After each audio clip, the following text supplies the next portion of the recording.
So it happens we do have two of these in stock. I recall they were £4.99 at the time in the 80s.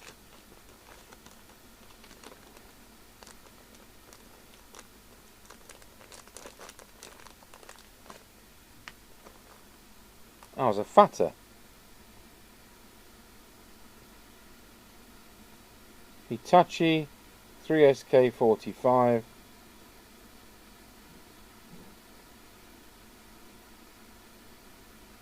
SK45. I'll just run over the leads with the fiberglass brush.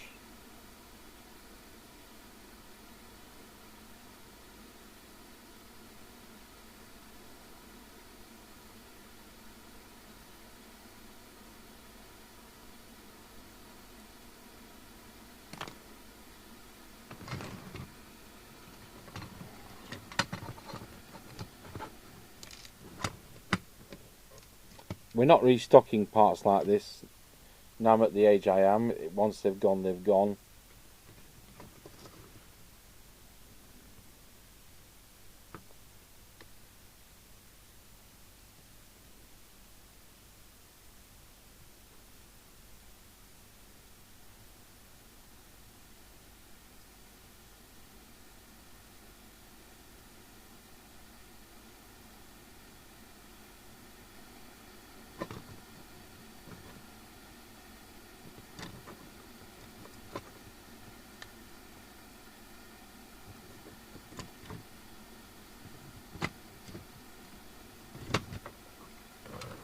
Yes, we can. I'll leave ours a bit more proud than theirs. This one's cleaning with isopropyl. It was never done like that. I can't test these. We don't have a dual gate FET tester.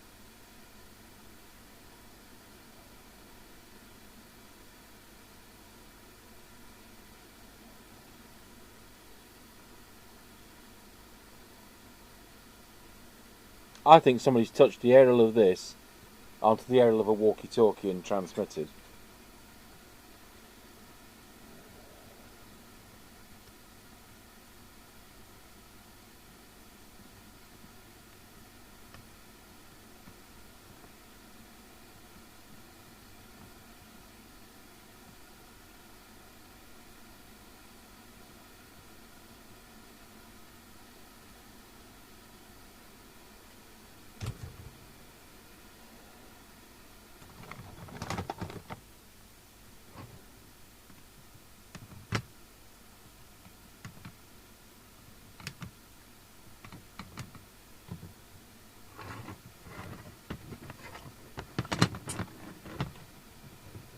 Right, so we'll power it up with it all out of the case.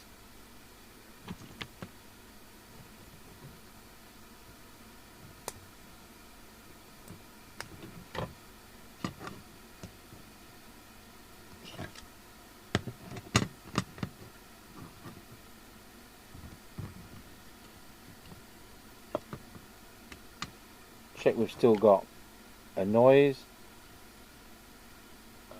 We have.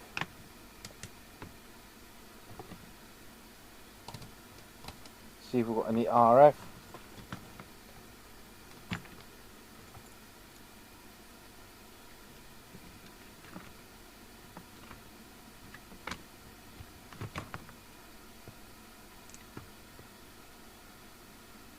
Okay, so we've now got this working. I'll put an AM signal on. This is going to be something how it works. This is a low frequency VLF receiver using a similar kind of device. So, as I say, someone will have just touched a transmitter with this and destroyed the transistor. So I'm tuning it for 2779125, effectively tuning it for channel 19.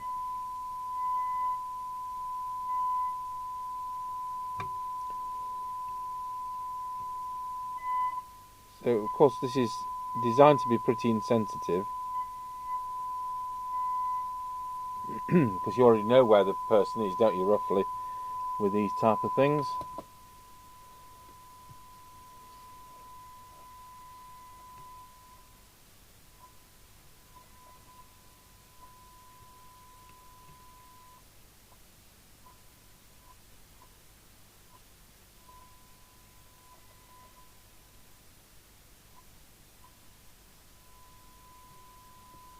it to FM.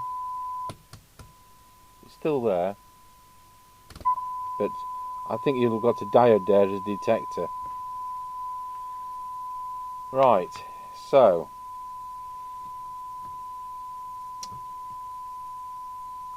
what we'll do is I'll disconnect the aerial from our test gear, and I'll go and get a walkie-talkie.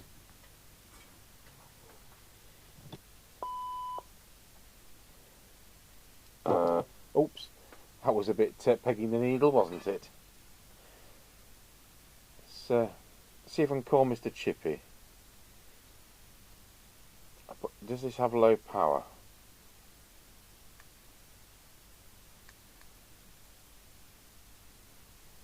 It does. Let's turn the sensitivity right down.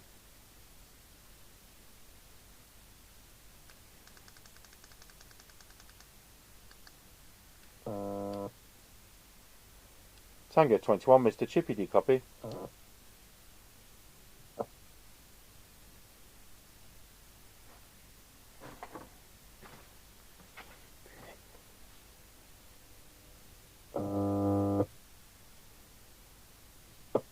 Tango 21. Yeah, well, right, okay, that's fine for now. I'll just put this together.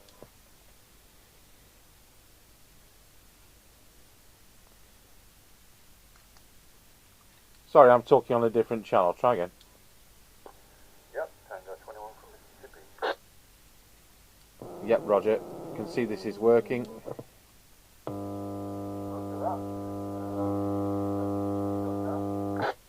Not for now, thank you. Right, good.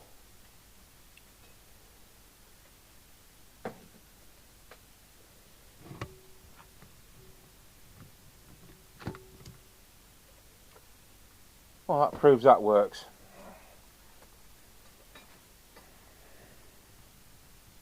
So you're not going to resolve what somebody's saying.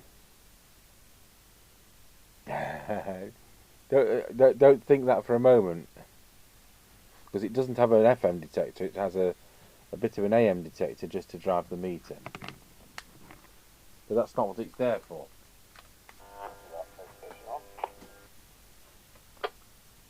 Okay, so I'm just going to go back into record, and we're on, for the video, we're on 4 meters amateur radio, in the hope that it doesn't affect this.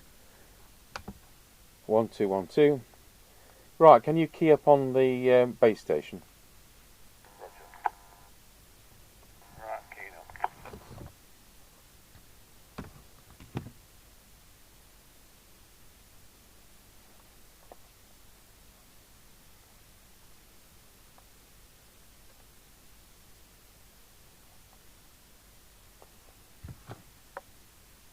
Right, can you unkey? Yep, now unkeyed. And key up again. Roger, keyed up. Now, the trouble here is I can't show this on the video because it's, you know, quite sensitive as to where it is.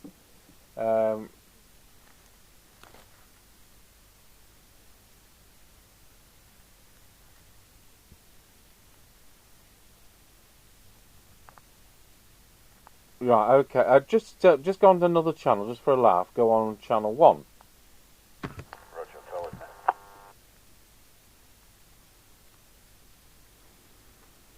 Right, keyed up channel 1. Yeah, it's just as effective. I'm going to have to get a camcorder and do this again. Yep, Roger, I'll go back to 31. Roger. Okay, so as you can see, we're now on the handheld camcorder. The thing is on, and we'll talk on this 4 meter radio. Tango 20. Whoop. G0 Jeff. G0 Jeff, 20 FKC. Right, can you key up on the CB? Roger, right, keyed up now. So as you can see, we've got a deflection now on the meter, and we can, if I wasn't holding a camcorder with one hand, we could rotate that aerial and we would have a different. So when I was trying to put it down flat, it doesn't work like that. It needs to be vertical like that, and then we can turn the aerial and pinpoint. So there we are, and that works on other channels. I'll just prop it back up there. Okay, you can unkey now, thank you. Yep, roger that, that's now on key.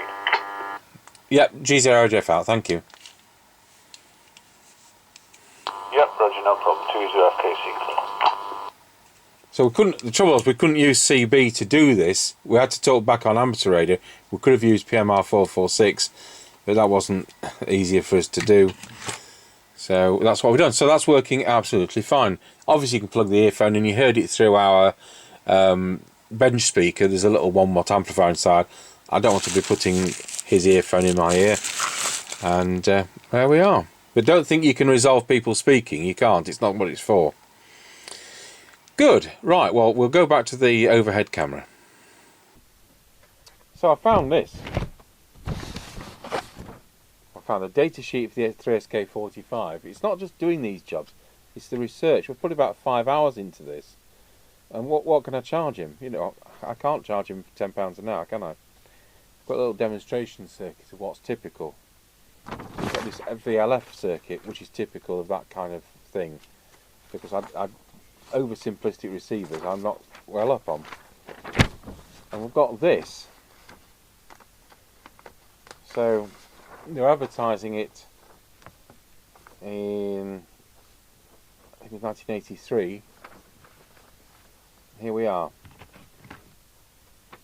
I supplied to British Telecom, £59.95. The PDF11M for covering 27 megs.